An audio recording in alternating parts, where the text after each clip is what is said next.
Magandang araw sa inyong lahat guys. Ang video natin sa ngayon ay tungkol sa mga libro para sa pag-aaral ng driving dito sa Japan.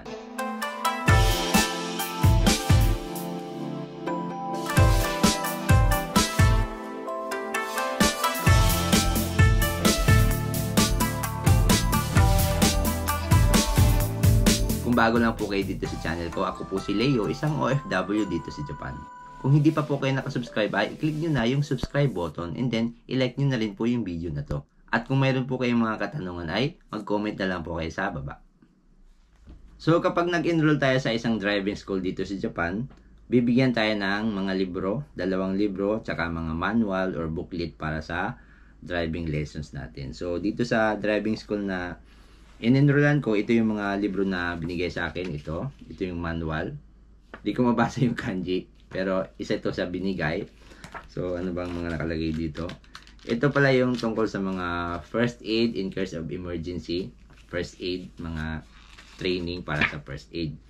Ito naman, habang nag-aaral ka, ito yung sa actual driving. Kasi nakalagay dito yung mga lessons sa actual, tsaka yung mga courses, yung mga route, kung ano yung mga pag-aaralan natin sa actual.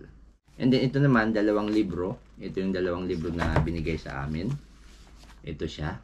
So naka-Japanese language to. So hindi ko mabasa lahat, pero pag nagdi-discuss kami ng lesson, ito yung ginagamit namin. So The Master of Your Driving. Ayan. So Japanese version. And then ito, Driver's License Textbook. So ito yung ginagamit namin. So, yan. So, ito yung ginagamit namin sa lesson. And then, mayroon din namang English version. So, bali 4 yung libro ko. 2 Japanese at 2 English version. So, yung pinakita ko kanina, ito. So, yan. English version siya. The Master of Your Driving, English version. Nakalagay dyan. So, yun yung mga libro na binigay sa amin. So, yan. So, blue yung itong blue yung English version, and then itong red, ayun yung Japanese version. And then ito naman, yung cover niya pareho lang, pero yung isa English version, yung isa Japanese version. So ayan. So ito yung mga librong binigay sa amin. And then binigyan din kami ng questions. Itong medyo malaking malaking manual. Ito siya, nandyan lahat ng mga driving or traffic signs. Kompleto yan ng traffic signs.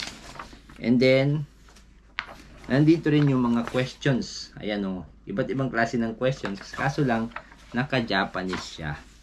So, hindi ko mababasa lahat to. Kasi naka-Japanese, naka-kanji. So, hindi ko naman siya masyadong magamit. Kasi naka-kanji. So, kailangan ko ng English version na question.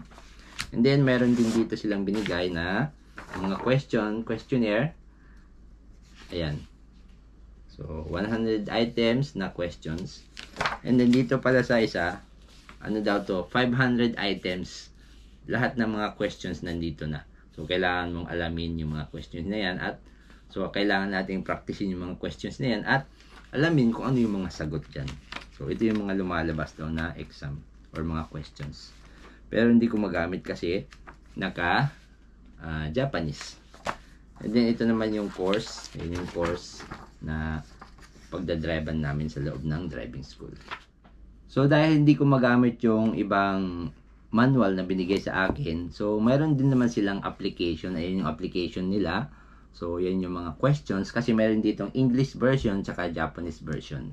So, kung makikita nyo, English version, i-click lang natin yung English version. Ayan. Study tsaka examination. Self-study. So, pag nag-click tayo ng self-study, so, yan. May mga exercises. So, click lang natin yung mga exercises na yan. So, yan. Test type, tsaka study type. So, ang ginagawa ko dito, yung mga test type para malaman ko kung ano yung mga pwedeng maging tanong.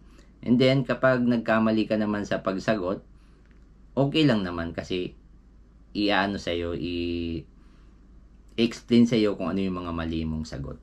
Then matututo ka kapag ganun. And then naka-English naman siya. English version na siya. So sa susunod guys, ipapakita ko sa inyo kung paano gamitin yung ganitong application nila. So, ito ay exclusive lang sa driving school na pinag-enrollan ko. Sa ibang driving school, hindi ko alam kung mayroon din silang ganito or ibang version naman or ibang klaseng application. Pero sa driving school na in-enrollan ko, ganito yung ginagamit na application nila. Kaya ito yung ginagamit ko kasi mayroon ditong English version, iba't ibang version. So, ayan, mayroong iba't ibang klaseng version, Japanese version. So, mayroong English version, Japanese version, Chinese version, Portuguese, Vietnamese. So, 5 version, 5 language yung mayroon yung application na to. Kaya, ito yung ginagamit ko kapag nag-aaral ako ng written test or written exam. Sa susunod guys, papakita ko rin sa iyo yung mga, magta-try tayo magsagot dito, and then papakita ko sa inyo kung paano yung mga possible na questions at mga sagot sa mga tanong. Okay. Okay guys, hanggang sa muli. Sana ay nakatulong yung video na to sa inyo. At sana ay meron kayong natutunan. And then kung hindi pa kayo nakasubscribe, ay subscribe na kayo. And then i-click nyo yung like button. And then i-share nyo na rin po ito sa iba. And then mag-comment po kayo sa baba kung meron kayong mga katanungan. Okay guys, hanggang sa muli. Hanggang sa susunod na video tungkol sa driving lesson. Thank you for watching. Bye bye.